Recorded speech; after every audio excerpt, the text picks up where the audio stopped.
बिस्मिल्लाहिर्रहमानिर्रहीम। Welcome to all students. मैं आप तमाम स्टूडेंट्स को चैनल बी लर्नर में वेलकम करता हूं। स्टूडेंट्स, आज की इस वीडियो में जो कि class 9 and matric physics chapter number 7 circular motion and gravitation से रिलेटेड है, इसमें हम एक टॉपिक जिसे हम लॉ ऑफ ग्रेविटेशन कहते हैं इसको डिस्कस करेंगे। आइए स्टूडेंट्स टॉपिक की जानिब बढ़ते हैं। लॉ ऑफ ग्रेविटेशन, ये सबसे पहले तो आपको मालूम होना चाहिए कि लॉ ऑफ ग्रेविटेशन जो है वो प्रेजेंट किया था सर आइजैक न्यूटन ने। आइजैक न्यूटन ने जो है वो 16th सेंचुरी है उसके अंदर ये लॉज प्रेजेंट किए हैं, जिनमें 1687 ईयर जो है वो अक्सर बुक्स में इस लॉ का लिखा हुआ है कि 1687 के अंदर सर आइजैक न्यूटन ने लॉ ऑफ यूनिवर्सल ग्रेविटेशन या हम लॉ ऑफ ग्रेविटेशन कहते हैं इसे प्रेजेंट किया था। सबसे पहले इस लॉ की जो स्टेटमेंट है उसको डिस्कस कर लेते हैं। According to the Newton's laws of gravitation, Newton ने जो लॉ दिया उसके मुताबिक every body in this universe attracts every other body with a force, यानी कि इस यूनिवर्स में जितनी भी बॉडीज हैं हर एक बॉडी दूसरी बॉडी की तरफ क्या हो रही है, अट्रैक्ट हो रही है। और वो जो अट्रैक्शन है वो एक फोर्स के थ्रू है, और वो फोर्स क्या है, which is directly proportional to the product of their masses. वो फोर्स क्या है, डायरेक्टली प्रोपोर्शनल है। किस चीज के डायरेक्टली प्रोपोर्शनल है, मासेस के, यानी बॉडी के जो मास हैं उनके। And inversely proportional to the square of the distance between their centres.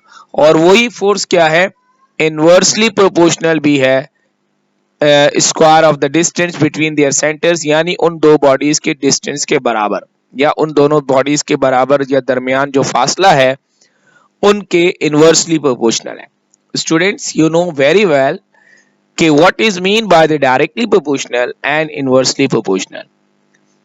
Directly proportional और इनवर्सली प्रोपोर्शनल में डिफरेंस ये है कि इफ वी इंक्रीज और decrease one quantity and the other quantity will also be decrease और increase, so we can say that the both bodies are directly proportional to each other.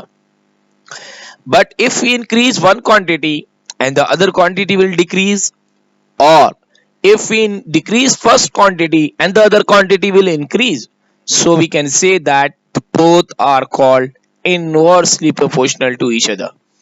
So इस law की statement जो है वो मैं अभी आपके साथ डिस्कस करूंगा।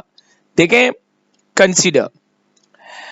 कंसीडर टू बॉडीज, ये आपको एक डायग्राम भी नजर आ रही होगी स्क्रीन पे। Consider two bodies, let we consider two bodies of masses m1 and m2। ये हमने दो बॉडीज कंसीडर की हैं, that is m1 and that is m2। And you know, तस्वीर में भी, पिक्चर में, डायग्राम में भी क्लियर नजर आ रहा है कि m1 is greater than m2। m1 जो है उसका मास m2 के मास से ज्यादा है और they are attracted each other. अब यहां देखेंगे स्टूडेंट्स, ये M1 जो है ये F फोर्स लगा रहा है M2 को अपनी तरफ अट्रैक्ट करने के लिए, और M2 भी F फोर्स लगा रहा है M1 को अट्रैक्ट करने के लिए। So according to the Newton's third law of motion, every object जो भी होते हैं, जब भी कोई भी बॉडीज हैं, जब वो किसी भी बॉडी को for every action there is equal and opposite reaction. ये आपने चैप्टर नंबर 4 में पढ़ा होगा, और न्यूटन्स का थर्ड लॉ है, छोटी क्लासेस में भी हम पढ़कर आते हैं, बहुत कॉमन लॉ है। तो देखें, F1 जो है ये M1 जो है ये M2 पर फोर्स लगा रहा है, इसी तरह M2 जो है वो M1 पे भी फोर्स लगा रहा है। लेकिन चूंकि दोनों फोर्सेस की डायरेक्शन अपोजिट है, तो ड्यू टू दिस रीजन आप देखें कि यहां पर हमने M2 के साथ जो F लिखा है उसमें माइनस की साइन लगाई है। And their distance between their centres mean that कि ये जो इन दोनों हैं इनके दरमियान जो फासला है उसको मैंने D से रिप्रेजेंट किया है, जो कि यहाँ पर डायग्राम में नजर आ रहा है। सो ये डायग्राम है जो कि आपने क्वेश्चन में बनानी होती है। Two masses attract each other with a gravitational force. ये दोनों मासेस एक दूसरे को अट्रैक्ट कर रहे हैं, इनके दरमियान कौन सी फोर्स है? ग्रेविटेशनल फोर्स है, यानी ये नेम है उस फोर्स का जिसको हम ग्रेविटेशनल फोर्स कहते हैं, ऑफ इक्वल मैग्नीट्यूड। और ये किस पे बराबर, किस पे डिपेंड करती है? Magnitude of the masses. देखें स्टेटमेंट की तरफ दोबारा लेकर आ रहा हूं आपको। कह रहा है कि every body with a force which is directly proportional, yes यहाँ पर ये देखिएगा, directly proportional to the product of their masses and then inversely proportional to the square of the distance between their centers। तो यही बात आपको यहाँ पर इस डायग्राम में नजर आ रही। Now according to the law of gravitation, अब हम लॉ ऑफ ग्रेविटेशन की मदद से एक छोटी सी डेरिवेशन करेंगे। the gravitational force of attraction F, which is two bodies के masses क्या थे? m1 m2 separated by the distance attract each other given by। अब हम इसको मैं डायग्राम को ड्रॉ करूं तो यहाँ पर कुछ इस तरीके से कंडीशन बन जाएगी। Look at here, now F is directly proportional to m1 and m2 because the statement say that the gravitational force F for the gravitational force, and the gravitational force is directly proportional to the masses, so the product of their masses, so masses is m1 into m2, and the force of gravitation is inversely proportional to the square of their centers, so the distance can be represented by d and r as well। so क्योंकि Sindh board में हमारे पास distance को r से represent किया जाता है, इसलिए मैंने भी यहाँ पर r ही से रिप्रेजेंट किया ताकि कोई स्टूडेंट कंफ्यूज ना हो। तो आप यहाँ देखें कि f is directly proportional to m1 m2 and f is inversely proportional to 1 upon, inversely proportional के लिए हम upon use करते हैं, and their r is distance between their centers। So now combining the equation 1 and equation 2, we can also mention the equation 1, यहाँ पर हम mention भी कर सकते हैं equation equation equation 1, okay, equation 1 and equation 2।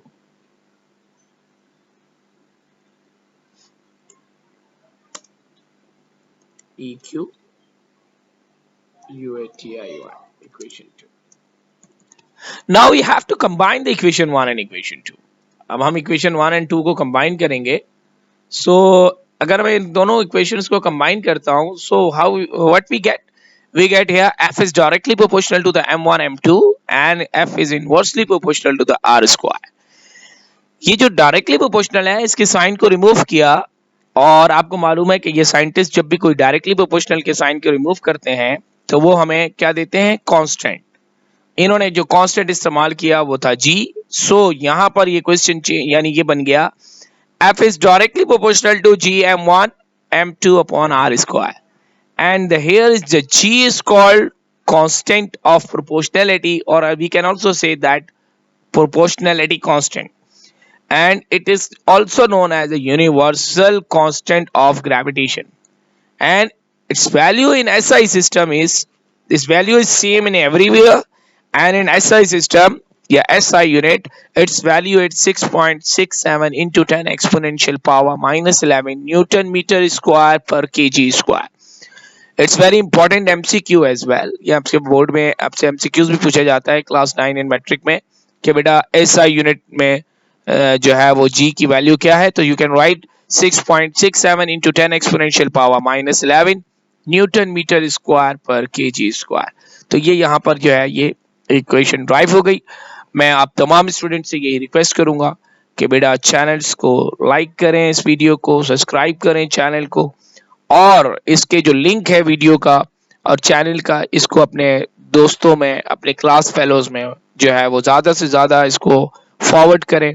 Even बल्कि आप अपने व्हाट्सएप स्टेटस पे भी जो है अगर वीडियो का लिंक लगा लें तो I am very thankful to you, because मैं चाहता हूँ कि ये जो फ्री नॉलेज है हर स्टूडेंट तक पहुँचे, और इसमें आप अपना अहम किरदार अदा करेंगे जब आप इसको प्रमोट करेंगे अपने फैमिलीज में, अपने ऐसे स्टूडेंट्स में जो 9-10 के स्टूडेंट्स हैं उन तक, तो यकीनन जो है वो हमारा मकसद कंप्लीट होगा कि फ्री एजुकेशन तमाम स्टूडेंट्स को मिल सके।